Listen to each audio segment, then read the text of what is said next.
결혼 15주년이던 날 아내의 외도 상대가 우리 집 현관문 앞에 나타났다. 그는 퀵서비스 기사처럼 꾸미고 와서는 내 눈앞에서 아이들 앞에서조차 아내를 자기야라 불렀다. 그리고는 웃으며 말했다. 예쁜 엄마시네요. 딱 맞는 집인 것 같아요. 모든 건 아내가 나와 그 남자를 직접 비교하고 싶어서 벌인 일이었다. 그날 우리가 어떤 선택을 할지 보려는 어처구니 없는 실험이자 연출이었다. 나는 그 순간 우리 가족의 일상이 산산이 깨졌음을 직감했다. 겉보기엔 조용하고 평범한 결혼 15주년 파티였다. 하지만 그 뒤에 숨겨진 진실은 상상조차 할 수 없는 것이었다. 아내의 시선, 불안한 움직임, 반복되는 핸드폰 확인. 나는 그저 이벤트 준비쯤으로 생각했지만 실상은 전혀 달랐다. 그날 아내는 두 남자 남편과 외도 상대를 한자리에 불러놓고 자신의 마음을 시험하려 했다. 그리고 그 연극에는 우리 아이들까지 관객으로 끌어들였다. 문을 열고 들어온 그 남자를 본 순간 모든 감정이 얼어붙었다. 하지만 진짜 충격은 그 남자의 입에서 쏟아진 말들과 그때 아내의 표정에서 드러났다. 이건 단순한 외도가 아니었다. 이건 계획된 모욕이자 가장 가까운 사람에게서 받은 대신이었다. 아내는 왜 이런 선택을 했을까? 그녀는 무엇을 증명하고 싶었던 걸까? 그리고 나는 그날 이후 어떤 결정을 내렸을까? 이 이야기는 단순한 불륜담이 아니다. 가족의 신뢰가 무너지는 순간부터 진실을 마주한 한 남자의 선택까지를 담은 기록이다. 결말은 여러분의 예상을 완전히 뒤엎을지도 모릅니다. 여러분의 생각은 어떠셨나요? 댓글로 꼭 남겨주세요. 구독과 좋아요도 잊지 마시고 방탐정의 이중 파일과 함께 더 놀랍고 흥미로운 이야기 속으로 떠나봐요. 나는 37, 아내 지연은 35이다. 슬아의 중학생 딸 소연이와 초등학생 아들 민준이를 두고 있다. 지난달 결혼 15주년을 맞아 가족끼리 조촐한 홈파티를 준비했다. 아이들과 가까운 친구 몇 명만 초대해 집에서 작게 축하하려던 자리였다. 나는 며칠 전부터 저녁 메뉴를 고르고 작은 선물도 준비해 두었다. 한때 아내와 나를 이어줬던 정을 되새기고 싶었다. 그날 저녁은 처음엔 평화로웠다. 같이 저녁을 먹고 케이크도 자르고 내가 준비한 편지와 선물을 아내에게 건넸다. 지연은 처음엔 기뻐 보였다. 하지만 시간이 지나면서 점점 안절부절 못하고 계속 핸드폰을 확인했다. 가끔 자리에서 일어나 부엌이나 안방으로 사라지기도 했다. 나는 혹시 뭔가 깜짝 이벤트라도 준비했나 싶어 애써 별 생각 없이 넘겼다. 밤 8시쯤 현관 초인종이 울렸다. 초대한 사람은 다 도착했고 배달도 없었기에 순간 당황했다. 그런데 지연이 마치 기다렸다는 듯 벌떡 일어나며 말했다. 내가 나갈게. 그 목소리는 이상할 정도로 밝고 서두르는 느낌이었다. 나는 호기심에 따라갔고 소연이와 민준이도 졸졸 따라왔다. 아이들은 늘 문 앞 상황에 관심이 많으니까. 지연이 문을 열자 생전 처음 보는 남자가 서 있었다. 한 손에는 꽃다발, 다른 손에는 샴페인 한 병을 들고 있었다. 그는 로고가 새겨진 폴로 셔츠를 입고 있어 겉보기에 퀵서비스 기사 같았다. 처음엔 나도 순간 당황했다. 친구 중 누가 보낸 깜짝 선물이려나 생각했다. 그 남자가 웃으며 말했다. 결혼기념일 축하드립니다. 두 분께 특별 배달이 도착했어요. 순간 누군가 센스 있게 준비한 이벤트인가 싶어 안심하려던 찰나. 그가 꽃을 지연에게 건네며 살짝 몸을 기울여 낮은 목소리로 속삭였다. 오늘 정말 예쁘시네요, 자기야. 나는 바로 지연 등 뒤에서 그 말을 들었다. 순간 심장이 멎는 듯했다. 뭐라고요? 나는 낮게 말하며 앞으로 다가섰다. 그제야 남자는 나를 제대로 본 듯 멈칫하더니 억지로 웃으며 말했다. 아, 주소가 맞는지 확인하려고요. 예쁜 엄마가 나와서 확신했네요. 말끝엔 윙크까지 했다. 정말 우리 애들 앞에서 그딴 말을 한 것이다. 소연이는 눈이 휘둥그레졌고 민준이는 나지막이 물었다. 엄마한테 지금 자기야라고 한 거야? 지연의 얼굴은 순식간에 붉게 변했다. 설렘이 아닌 들켜버린 사람의 당혹감이 그대로 드러난 얼굴이었다. 그녀는 어색하게 웃으며 뒤를 흘끔 돌아봤다. 나는 몸이 굳었다. 아이들이 보는 앞이라 폭발할 수도 없었다. 지연은 급히 샴페인을 받더니 문을 닫으려 하며 말했다. 감사합니다. 이제 가보세요. 말은 공손했지만 목소리에는 당황과 불안이 섞여 있었다. 그녀는 남자를 문 밖으로 거의 밀다시피 하며 내보냈다. 남자는 마지막까지 웃으며 손을 흔들었다. 즐거운 밤 되세요. 예쁘니 또 뵐게요. 나는 멍하니 그 뒷모습을 바라봤다. 이게 지금 무슨 상황이지? 문을 닫자마자 나는 아이들을 바라봤다. 둘 다 불안하게 우리를 쳐다보고 있었다. 나는 최대한 평온한 목소리로 말했다. 케이크 더 먹고 있어. 엄마랑 아빠는 금방 갈게.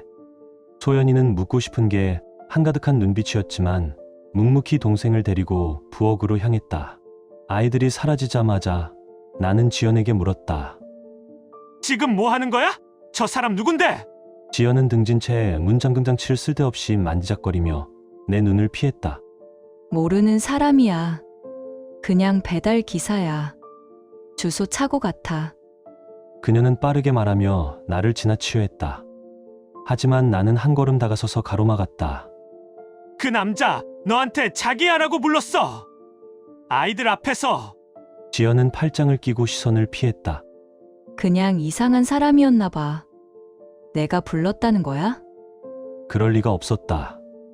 그는 정확히 결혼기념일을 언급했고 선물도 테마에 맞았다. 게다가 또 보자라는 말. 모르는 사람에게 그런 말을 왜 하지? 나는 속으로 확신했다. 이건 단순한 실수가 아니었다. 왜 그렇게 놀란 얼굴로 문 열었어? 처음 보는 사람 아닌 거잖아. 지연은 눈가에 눈물이 맺히는 듯했지만 동시에 방어적으로 말했다. 그냥 지나친 농담이었겠지. 나도 당황했어. 이제 그만 넘어가자. 애들도 있잖아. 나는 더는 말하지 않았다. 지금 더 몰아붙였다간 아이들 앞에서 감당할 수 없을 것 같았다. 그날 밤 기분은 엉망이었고 분위기는 얼어붙었다. 나는 말수가 줄었고 지연은 애써 평소처럼 행동하려 했지만 누구보다 아이들이 눈치를 챘다. 샴페인 병은 식탁 위에 그대로 뒀다. 한 모금도 들이키고 싶지 않았다. 그 액체는 마시는 순간 목구멍을 타고 독처럼 내려갈 것 같았다.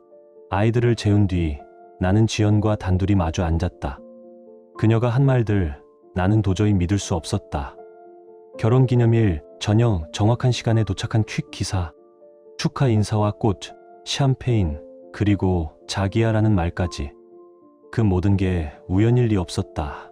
그 남자가 단순히 제정신이 아닌 기행자일 수도 있었겠지만 그보다는 지연과 무언가 얽혀 있다는 게 더 자연스러웠다. 하지만 지연은 여전히 부정했다. 그냥 과한 기사였을 뿐이야. 아니면 술이라도 마셨나 보지. 왜 이렇게 예민하게 굴어? 그녀는 오히려 나를 몰아세웠다. 기념일에 왜 의심부터 하냐며, 왜 분위기를 망치냐며. 결국 눈물을 터뜨리고는 내가 모함한다고 울먹였다. 나는 더는 말하고 싶지 않았다. 그날 밤 지연과 같은 침대에 눕는 건 도저히 불가능했다. 거실 소파에 누워 천장을 바라보며 나는 거의 잊혀가는 기분이었다. 다음 날 아침 지연은 아직 자고 있었고 나는 조용히 핸드폰을 들었다. 그 남자가 입고 있던 셔츠의 로고가 머릿속에 떠올랐다. 서울 강남에서 자주 보이는 퀵서비스 업체였다. 나는 고객인 척 전화를 걸었다. 어제 저녁 우리 집으로 잘못 온 배송이 있는데요. 몇 번의 연결 끝에 담당자를 붙잡을 수 있었다. 결과는 명확했다. 그날 우리 주소로는 어떤 배달도 없었다.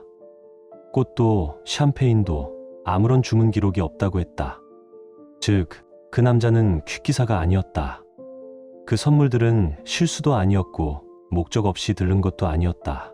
누군가 의도적으로 우리 집에 그 시간에 그 선물을 들고 찾아왔다는 이야기였다. 그리고 그 누군가는 바로 지연이었다.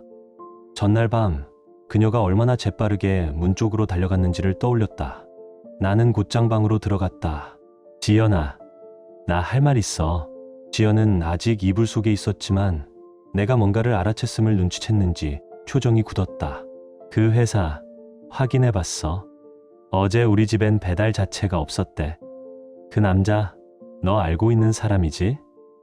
지연은 잠깐 말문이 막혔지만 곧 다른 회사를 언급하며 둘러댔다. 아니, 아마 사설 업체였을 거야. 내가 시킨 건 아니고 그냥 아는 사람이 도와준 거야. 나는 그녀의 눈을 똑바로 쳐다봤다.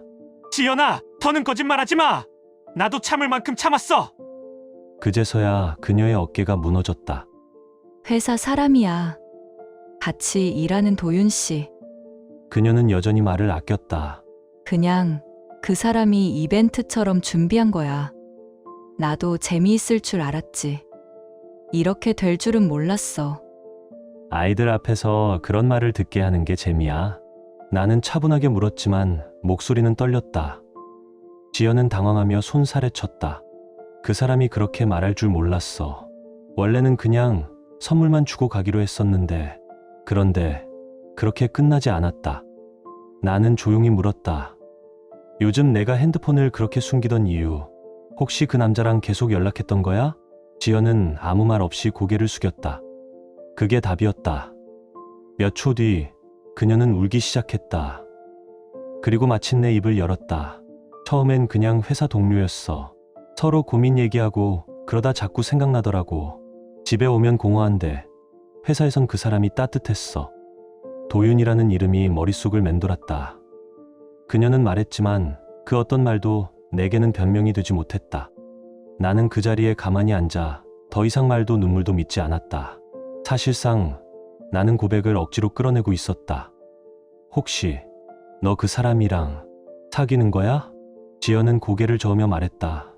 아니야. 아직 그런 건 아니야. 그냥 요즘 내 마음이 복잡해서. 그녀는 둘이 퇴근 후에도 연락을 주고받았고 감정적으로는 이미 넘어간 상태라는 걸 인정했다. 그 말에 나는 말 그대로 무너졌다. 화가 나면서도 동시에 깊은 절망이 밀려왔다. 입을 떼기도 힘들 만큼 목소리가 떨렸다. 그런데 그런 사람을 우리 결혼기념일에 집에 불러? 지연은 그제야 입을 열었다. 그냥 너랑 도윤 씨 둘 다 직접 보면 내가 뭘 원하는지 알 수 있을 것 같았어. 나는 말문이 막혔다. 뭘 비교하겠다고? 그녀는 엉망이 된 논리를 이어갔다. 회사에선 도윤 씨가 너무 자상하고 따뜻하게 대해주고 집에서는 우리가 예전 같지 않으니까 그냥 내가 진짜 어떤 감정을 느끼는 건지 알고 싶었어. 그 사람과 너를 나란히 보면 내가 마음이 어디 있는지 명확해질 것 같았어. 그녀는 이어서 말했다. 또 너가 누군가 날 좋아하는 걸 보면 혹시 나를 다시 붙잡아 줄지도 모른다고 생각했어. 우리가 다시 예전처럼 돌아갈 수 있을까 하고 나는 그 자리에서 결혼이 끝났다는 걸 느꼈다. 그녀는 우리 집을, 결혼기념일을, 아이들이 있는 공간을, 그 남자를 미끼로 활용한 심리 테스트 장소로 만든 것이다. 그게 사랑일 수 있나? 나는 단호하게 말했다. 이미 가족보다 그 남자가 더 중요할 만큼 헷갈렸다면 이 결혼은 지킬 이유가 없어. 아이들 앞에서 그 따위 사람을 불러놓고 그런 말을 듣게 만든 게 실수였다고? 말도 안 돼. 지연은 울면서 매달렸다. 내가 너무 큰 실수를 했어. 미안해. 정말 나 아직도 너랑 아이들 다 사랑해. 지금 이대로 끝내면 안 돼. 제발 한 번만 생각해줘. 하지만 나에게 이건 충동이 아니라 오히려 놀라울 만큼 차분한 결심이었다. 나는 조용히 말했다. 난 지금 바로 이혼할 거야. 그 사람이 그렇게 좋은 사람이라면 그리로 가. 하지만 나는 더는 나를 가지고 놀고 창피 준 사람과 살 수 없어. 지연은 포기하지 않았다. 넌 지금 너무 흥분해서 그래. 우리가 상담이라도 받아보면. 나는 그녀의 말을 끊었다. 상담으로 고칠 수 있는 문제는 결혼기념일에 외도 상대한테 우리 집 주소를 알려주는 선택을 안 했을 때 얘기야. 이건 실수가 아니야. 하나하나 의도된 선택이었고 그 선택마다 나와 아이들을 무시했어. 그날 아침 나는 아이들 짐을 챙기고 경기도에 사는 내 동생 집으로 향했다. 아이들에게는 담담하게 말했다. 엄마랑 아빠가 조금 다퉜어. 서로 생각할 시간이 필요해서 잠깐 떨어져 있기로 했단다. 나는 지연에 대해 나쁘게 말하지 않았다. 하지만 소연이는 이미 많은 걸 눈치챈 눈빛이었다. 그날 밤 그녀는 지연에게 카카오 메시지를 보냈고 지연은 어설픈 변명만 늘어났다고 들었다. 며칠 뒤 나는 바로 서울가정법원에 이혼 조정 불성립 신청서를 냈다. 더는 기다릴 이유도 미룰 이유도 없었다. 이건 한순간의 감정이 아니라 아내가 벌인 게임의 본질을 알아챈 순간이었고 나는 그 게임에서 빠져나오기로 결심했을 뿐이다. 물론 주변에서는 내가 너무 성급하다고들 했다. 어머니조차도 지연이 그런 애가 아닌데 조금만 더 생각해보지 하셨다. 친구 몇 명은 그냥 장난 아니었을까 하며 나를 말리려 했다. 하지만 그들이 말하는 장난이란 건 지연이 온 동네에 퍼뜨린 말과 똑같았다. 그냥 기사님이 농담을 좀 과하게 했던 거야. 나는 단호하게 생각했다. 이건 오해가 아니다. 나는 지금 아이들과 함께 동생 집에 머물고 있다. 지연은 문자와 전화를 수시로 보낸다. 한 번은 울면서 사과하고 다음엔 나를 비난하며 너무 쉽게 포기한다고 한다. 하지만 나는 이제 감정적으로 휘둘리지 않는다. 아이들을 위해서라도 나는 끝까지 침착하게 행동할 것이다. 이혼 서류를 내고 난 뒤 지연은 내 주변 사람들에게 완전히 다른 이야기를 하고 다녔다. 자기 입으로는 그날은 그냥 배송기사가 길을 잘못 찾은 거고 남편이 괜히 예민하게 굴어서 가정이 이렇게 된 거다라는 식이었다. 그 얘기는 장모님에게까지 전해졌다. 장모님은 다급하게 나에게 전화를 걸어 그 정도 오해로 가족을 깨는 건 너무하지 않냐고 하셨다. 나는 그 통화에서 모든 진실을 말씀드렸다. 그 남자는 지연이 직접 초대한 사람이며 우리 결혼기념일에 우리 집에 아이들 앞에서 그런 말을 했고 그건 단순한 착오도 농담도 아닌 계획된 외도라고. 장모님은 한동안 침묵하셨고 이내 조용히 말씀하셨다. 내 딸이 그런 일을 했다는 게 믿기지 않아. 정말 미안하다. 지연은 친구들에게도 그냥 장난이었다고 둘러댔다. 그중 오래된 지인 부부가 나를 만나 커피를 마시자고 했다. 그들은 조심스럽게 말했다. 혹시 그날 단순한 이벤트였던 거 아닐까? 지연 말로는 그런 의도는 없었다고. 나는 조용히 그러나 단호하게 말했다. 그 남자는 내 아내가 몇 달째 연락하고 있던 사람이야. 그녀는 그 사람을 우리 집에 데려와 아이들 앞에서 그런 말을 들려줬고 그건 실수가 아니라 선택이었어. 시간이 조금 지나자 지연은 아이들까지 자기 편으로 만들려 했다. 우리 딸에게는 그날은 그냥 길 잘못 든 아저씨였고 아빠가 과하게 반응했을 뿐이라고 말했다고 들었다. 하지만 소연이는 단호하게 대답했다. 엄마, 내가 바보야? 길 잃은 데다러니 자기야의 예쁜 엄마 같은 소리 하겠어? 다 들었어. 지연은 나에게 문자로 화를 내며 딸이 내 말에 반항하고 아빠한테만 붙는다고 했다. 하지만 나는 오히려 딸을 안아주며 말했다. 소연아, 너의 눈과 귀를 믿어줘서 고마워. 넌 틀리지 않았어. 며칠 뒤 나는 우연히 그 남자 도윤을 직접 마주치게 되었다. 친구들과 동네 포차에 맥주 한잔 하러 갔는데 당구대 쪽에 낯익은 얼굴이 보였다. 그 사람, 우리 집에 와서 모든 걸 뒤틀어 놓은 그 남자였다. 내가 그를 응시하자 친구가 먼저 일어섰다. 가서 한 대 칠까? 나는 그를 말렸다. 이건 감정으로 휘둘릴 일이 아니었다. 나는 조용히 핸드폰 녹음 버튼을 눌렀다. 혹시라도 나중에 무슨 말을 하든 증거가 필요했다. 나는 조용히 다가가 말했다. 잠깐 시간 돼요? 이야기 좀 합시다. 도윤은 순간 표정이 굳었지만 도망치지 않았다. 우리는 포차 구석의 조용한 자리로 이동했다. 그는 먼저 입을 열었다. 형, 나 문제 만들고 싶지 않아요. 나는 고개를 끄덕이며 말했다. 나도 그래. 그냥 사실이 궁금해. 내 아내가 당신을 초대한 거지? 도윤은 술기운 때문인지 피하지 않았다. 맞아요. 지연 씨가 초대했어요. 그냥 캐주얼한 기념일 파티니까 와서 선물만 주고 가라고 했죠. 나는 물었다. 그게 길 잘못 든 배달이었다는 말은 완전히 거짓말이네? 그는 고개를 끄덕이며 말했다. 그날 집에 갈 때는 지연 씨 말로는 남편분과 거의 끝난 상태라고 해서 나는 이미 다 알고 있는 줄 알았어요. 거의 별거 중이고 당신은 그녀를 더 이상 챙기지도 않는다고 했거든요. 나는 씁쓸하게 웃었다. 합의된 별거라니. 그녀는 나를 그런 식으로 묘사하며 자신의 외도를 정당화하고 있었던 것이다. 나는 마지막으로 물었다. 그럼 그날 당신이 온 건 지연이 이혼 얘기를 꺼내기 위해 자신감이 필요해서였다는 게 맞아? 도윤은 잠시 망설이더니 말했다. 맞아요. 그녀는 그날 당신과 대화 후에 끝내려고 했대요. 내가 옆에 있으면 마음이 더 굳어질 거라고 생각했던 것 같아요. 나는 조용히 고개를 끄덕였다. 신기하게도 주먹이 나가지 않았다. 그보다도 숨막히는 해방감과 쓸쓸함이 더 컸다. 고마워요. 솔직히 말해줘서. 도윤은 놀란 듯 고개를 끄덕였다. 나는 덧붙였다. 내가 가장 분노하는 건 그녀가 지금도 진실을 왜곡하면서 나를 예민한 남편으로 만들고 있다는 거예요. 그는 아무 말도 하지 않았다. 그저 고개를 숙였다. 며칠 전 또 한 번의 사건이 벌어졌다. 이번엔 아이들이 직접 상처를 받는 일이었다. 그날은 지연의 양육 주간이었고 그녀는 아이들을 자신의 원룸 아파트로 데려갔다. 그리고 아이들을 소파에 앉히고 엄마의 입장을 설명하기 시작했다. 엄마는 힘들었고 아빠가 엄마한테 너무 못되게 굴었어. 회사에 좋은 친구가 생겼고 그 사람이 엄마를 진심으로 생각해줬어. 그녀는 결국 외도를 행복을 찾아가는 과정이라고 포장하려 한 것이다. 그 말을 들은 우리 딸 소연이는 참지 않았다. 엄마, 그만해. 우리 다 알아. 그 남자 기념일 파티에 온 그 사람이잖아.